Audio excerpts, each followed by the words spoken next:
नमस्कार, मैं संदीप कश्यप और आप देख रहे हैं न्यूज ट्रैक। अपने इस खास शो संदीप का समीकरण में आज हम आपको उत्तर प्रदेश के जिले और उसके अंदर आने वाले विधानसभा क्षेत्रों के राजनीतिक समीकरण के बारे में बताएंगे। इसी कड़ी में आज हम बात करेंगे जालौन जिला और उसके 3 विधानसभा सीटों के राजनीतिक समीकरण के बारे में। बुंदेलखंड क्षेत्र में स्थित यह जालौन जिला अपने गौरवशाली इतिहास, ऐतिहासिक किले, महत्वपूर्ण स्थलों और हस्त निर्मित कागजों के उत्पाद के लिए प्रसिद्ध है। जालौन का पंचनद ऐसा अनूठा स्थान है जहां 5 नदियों का संगम है। यहाँ यमुना नदी में चंबल, सिंध, कुमारी और पहुंजू नदियां मिलती हैं। जालौन जिला मुस्तकीम पहलवान गुज्जर, लालाराम और निर्भय जैसे डकैतों के कारण काफी सुर्खियों में रहा है। जालौन जिले में 3 विधानसभा सीटें हैं। अब बात करते हैं कालपी विधानसभा सीट के बारे में। कालपी विधानसभा सीट को बुंदेलखंड का प्रवेश द्वार कहा जाता है। कालपी के चप्पे चप्पे में इतिहास की अनेक कहानियां बसी हैं। महर्षि वेद व्यास का जन्म भी यहीं हुआ था। कृष्ण के पुत्र सांब की आराधना स्थली भी कालपी ही रही है। 1996 चुनाव में बसपा के उम्मीदवार श्री राम ने जीत दर्ज की थी। 2002 चुनाव में बीजेपी के अरुण कुमार मेहरोत्रा यहां से विधायक चुने गए। 2007 चुनाव में बसपा से छोटे सिंह ने जीत हासिल की थी। 2012 के चुनाव में कांग्रेस की उमाकांति ने बीएसपी के संजय सिंह को हराया था। दोनों के बीच 6,650 वोटों का अंतर था। 2017 के विधानसभा चुनाव में कालपी में कुल 46.22% मतदान हुआ था।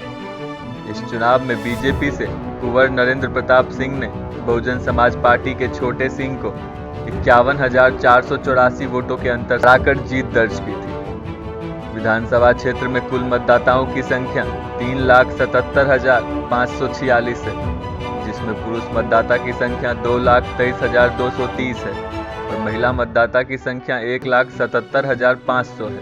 कालपी में 89.33% हिंदू हैं और मुस्लिम केवल 10% हैं। जनता के चुनावी मुद्दे की बात करें तो सिंचाई की सुचारू सुविधा न होने से यहाँ की प्रमुख समस्या में एक है। इसके अलावा कालपी को राष्ट्रीय पर्यटन क्षेत्र का दर्जा दिलाने का मुद्दा अक्सर उठता रहता है। आम जनमानस की समस्याओं का समय से समाधान न होना भी एक बड़ी समस्या है। बेरोजगारी, गंदगी, पानी, सीवर जाम की समस्याएं आम हैं। 2022 विधानसभा चुनाव के लिए उमाकांति कांग्रेस से, छोटे सिंह निषाद से, श्री रामपाल एसपी से और श्यामपाल बीएसपी से मैदान में है। अब बात करते हैं उरई विधानसभा सीट के बारे में। वर्ष 1952 के विधानसभा चुनाव से उरई विधानसभा सीट अस्तित्व में है।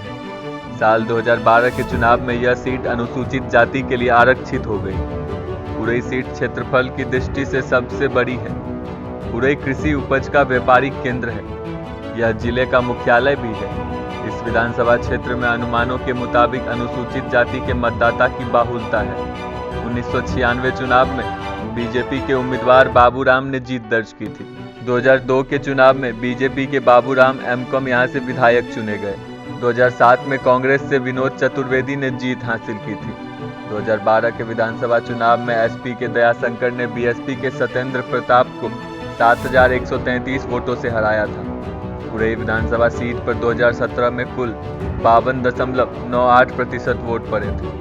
2017 में भारतीय जनता पार्टी के गौरी शंकर ने समाजवादी पार्टी के महेंद्र सिंह को 78,879 वोटों के बड़े अंतर से हरा दिया था।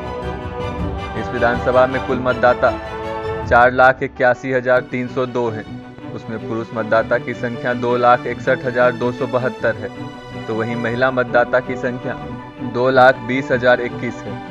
उरई की जनता के चुनावी मुद्दे की बात करें तो सरकारी अस्पतालों में डॉक्टर की कमी अक्सर बनी रहती है। साथ ही उरई विकास प्राधिकरण के सुचारू संचालन में गतिरोध, बेरोजगारी, गंदगी, पानी, सीवर जाम की समस्या तो आम है। जर्जर सड़क का पूर्ण निर्माण न होना जैसी समस्याएं प्रमुख हैं। 2022 विधानसभा चुनाव के लिए उर्मिला सोनकर खाबरी कांग्रेस से, गौरी शंकर वर्मा बीजेपी से, दयाशंकर वर्मा एसपी से मैदान में है। अब बात करते हैं माधोगढ़ विधानसभा क्षेत्र के बारे में। माधोगढ़ विधानसभा क्षेत्र में किले से लेकर पवित्र तीर्थ स्थली मौजूद है। यहाँ मौजूद पंचनंदा दुनिया का इकलौता ऐसा स्थल है जहाँ 5 नदियों का संगम है। माधोगढ़ विधानसभा सीट का अधिकांश हिस्सा बीहड़ में होने के कारण दस्यु से प्रभावित रहा है। माधोगढ़ को दस्यु प्रभावित होने के कारण विकास की मुख्य धारा से जुड़ने में काफी वक्त लग गया। किसी जमाने में डकैतों ने यहाँ जमकर आतंक मचाया और चुनाव में भी उनका दखल रहा करता था। चुनावी इतिहास की बात करें तो माधोगढ़ विधानसभा सीट का नाम कालपी माधोगढ़ संयुक्त विधानसभा सीट था। इस संयुक्त विधानसभा से 2 विधायक चुने जाते थे। एक मतदाता 2 बार वोट डालकर 2 प्रत्याशी को चुनता था। कालपी माधोगढ़ संयुक्त विधानसभा सीट से किसान मोर्चा के वीरेंद्र शाह और गरीब दास विधायक चुने गए थे। 1962 के विधानसभा चुनाव में इस विधानसभा सीट का नाम उमरी विधानसभा सीट हो गया। साल 2007 के चुनाव के बाद इस विधानसभा क्षेत्र का नक्शा फिर बदल गया। अब कोच और नंदीगांव क्षेत्र को जोड़कर विधानसभा सीट का नाम कोच माधोगढ़ रख दिया गया। 2012 के चुनाव में बीएसपी से संतराम ने एसपी के केशवेंद्र सिंह को 21,352 वोटों से हराया था। 2017 में माधोगढ़ विधानसभा सीट के लिए कुल 43.04% वोट पड़े थे, जिसमें भारतीय जनता पार्टी के मूलचंद्र सिंह ने बहुजन समाज पार्टी के गिरीश कुमार को 45,985 वोटों के अंतर से हराया था। माधोगढ़ विधानसभा क्षेत्र के सामाजिक समीकरणों की बात करें तो यहाँ अनुसूचित जाति के मतदाता की बाहुलता है।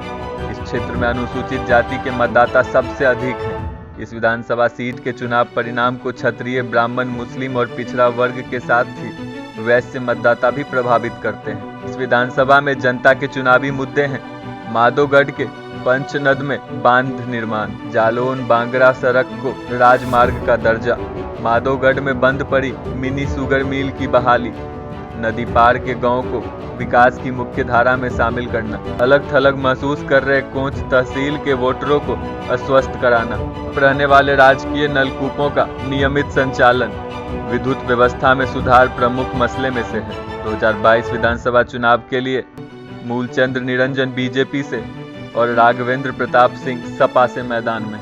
इसी तरह की स्पेशल रिपोर्ट के लिए जुड़े रहिए न्यूज ट्रैक के साथ। वीडियो अच्छा लगे तो लाइक और सब्सक्राइब जरूर करें। तब तक के लिए नमस्कार।